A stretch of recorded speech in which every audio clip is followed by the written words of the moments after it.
അവതാരകയും അഭിനേത്രിയുമായ ആര്യ അടുത്തിടെയായിരുന്നു വീണ്ടും വിവാഹിതയായത്. പ്രണയത്തിലാണെന്നും വൈകാതെ വിവാഹമുണ്ടാവുമെന്നും ബിഗ് ബോസിലായിരുന്ന സമയത്ത് ആര്യ പറഞ്ഞിരുന്നു.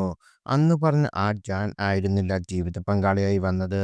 ആ പ്രണയം ബ്രേക്കപ്പിലായെന്നും അദ്ദേഹം തന്റെ സുഹൃത്തിനുമായി അടുപ്പമുണ്ടായിരുന്നുവെന്നും അവർ പറഞ്ഞിരുന്നു. അങ്ങനെയൊരു കാര്യം എന്നോട് പറഞ്ഞിരുന്നില്ല. സ്ഥിരമായി ഒഴിഞ്ഞുമാറാൻ തുടങ്ങിയപ്പോഴാണ് കാരണം തിരക്കിയത്.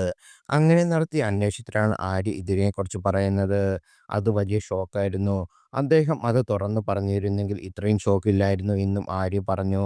പിന്നീടാണ് ആര്യയുടെയും ഖുഷിയുടെയും ജീവിതത്തിലേക്ക് സിബിൻ എത്തുന്നത്. പരസ്പരം മനസ്സിലാക്കി സുഹൃത്തുക്കളായതാണ് ആര്യയും സിബിനും. നേരത്തെ വിവാഹിതനായിരുന്നു സിബിൻ. ഒരു കുഞ്ഞുണ്ട്. ആ കാര്യങ്ങളെല്ലാം ആര്യയ്ക്കും അറിയാമായിരുന്നു.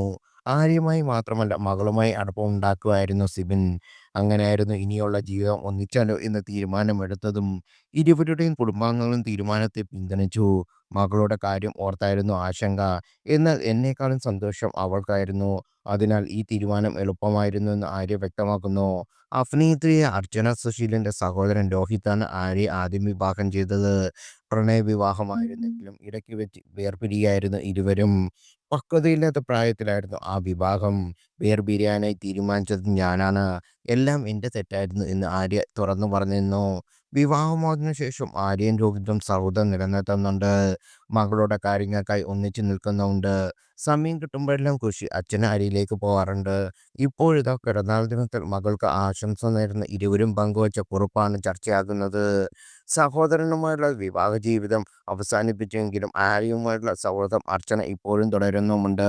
അർച്ചനയടക്കം നിരവധി പേരാണ് പോസ്റ്റിന് താഴെ സ്നേഹം അറിയിച്ചിരിക്കുന്നതും. എന്റെ കൈ കിട്ടിയ ഒരു കുഞ്ഞു മാലാഖയിൽ നിന്ന് നല്ലൊരു വ്യക്തിയായിട്ടുള്ള നിന്റെ വളർച്ചയിൽ ഞാൻ സന്തോഷം കൊള്ളുന്നു. വാക്കുകളോടെ എനിക്കത് പറഞ്ഞറിയിക്കാനാകുന്നില്ല. ഇത്രയും ദൂരത്താണെങ്കിലും നമ്മുടെ ബന്ധം ശക്തമായി നിലനിൽക്കുകയാണ്.